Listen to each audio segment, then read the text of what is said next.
So apparently, we finally are getting to see some gameplay from Avatar Frontiers of Pandora. I had mentioned that I was actually quite excited for this title because I thought, we were going to be seeing Ubisoft Massive represent with their Snow Engine right after the Division.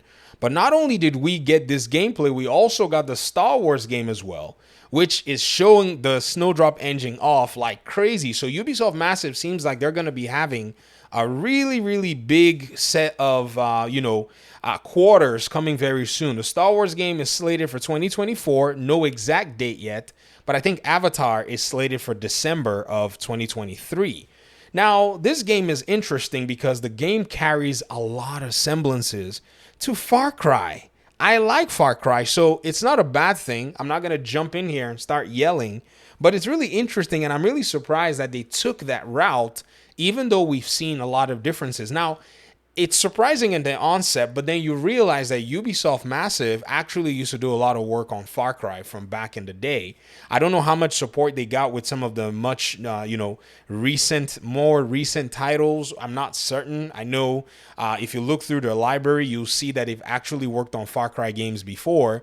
So that DNA of the game design might have been something that they wanted to maybe replicate, maybe using those best practices.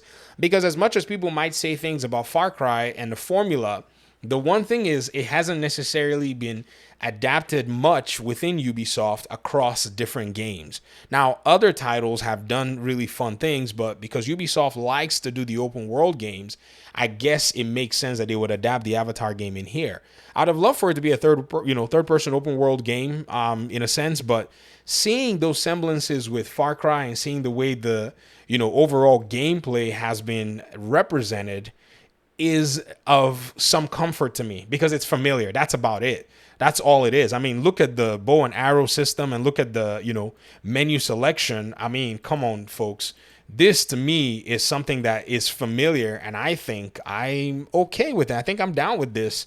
Again, because this is a studio that has made a game that I've played in a while, I feel like I'm right in my, little corner, just looking at what they're doing and saying, okay, this is cool.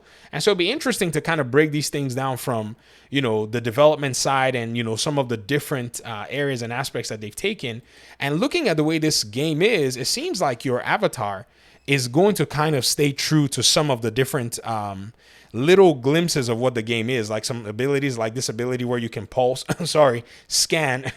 See what I did there, guys? Those of you who are Division people, you know what I'm talking about. And then you also have some aerial combat, which it kind of looked a little strange. I don't know. Was it me? But let's look at it. There was some aerial combat here. Oh, there it is. Yeah, it seemed like maybe because of the performance in regard to how they actually presented it. I don't know if it was you or if it was me, or maybe it just seemed like the mechanics right now still need to be smoothened out with animations and stuff.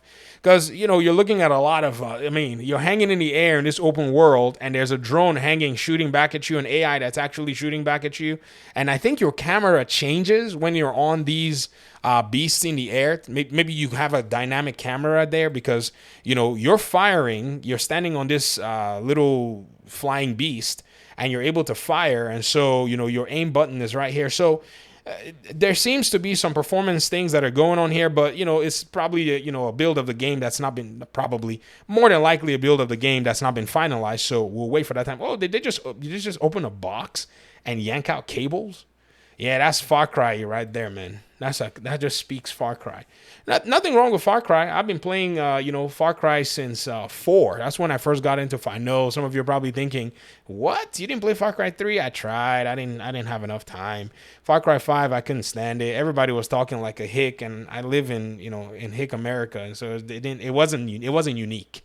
I like a Far Cry game that is unique and set in a different place, in a different culture that I'm not really used to. That's what I liked 4. It was set in the East, and 6 was set in a somewhat South. It was set in a setting and a culture that I do like. The way it was set, basically, a fake version of Cuba, and so on and so forth. So this is what I want to see, though. I want to see the gameplay, the aerial gameplay, and the riding of creatures. But it seems like there's third person, folks. It seems like there's some third person interaction and there's some first person interaction. So it might be dynamic in a sense. And I guess that's probably going to be really cool overall when we get to see things come into play. I'm hoping that they added a third person dynamic camera as an option to play the whole game in. That would really be freaking awesome. But again, shooting is going to be interesting though, because and animations and all that stuff that they would have to implement in the game will have to have implemented in the game. Maybe the first time they showed it as a first person game, people were talking and then they decided we're going to tweak the third person side of it, because Far Cry 6 had a third person mode when you were at the base of operations as well. So I don't see how it's going to be impossible to do, stuff like that. But we'll see though. We really need to get our hands on, the game and kind of I don't know if they're going to do a demo. I'd hope they would, because Final Fantasy does these demos and, they're able to get people into the ecosystem. So they might need to basically go ahead and kind of push a little bit more of this. But they're offering a DLC pack here. What does it say? The Child of Two Worlds pack. It'll be an interesting story to kind of see how they represent it. This game has been in development for a long time. We don't even know how long. But, before the Division 2 was even announced, we knew about this game. And the director of the Division 2 is about to ship his second game right now. That's Julian Garrity. So, Avatar, man, I'm rooting for you. And I hope that you actually are a good game. And I hope the developers have basically dotted their I's and crossed their T's to be able to deliver something pretty cool to their communities. Let me hear your thoughts in the comment section. What do you think about this game? I know it's Far Cry. I like Far Cry. I don't know about you. I know I'm probably going to get those comments. And do you think you're going to play it? Thanks for watching. Peace out.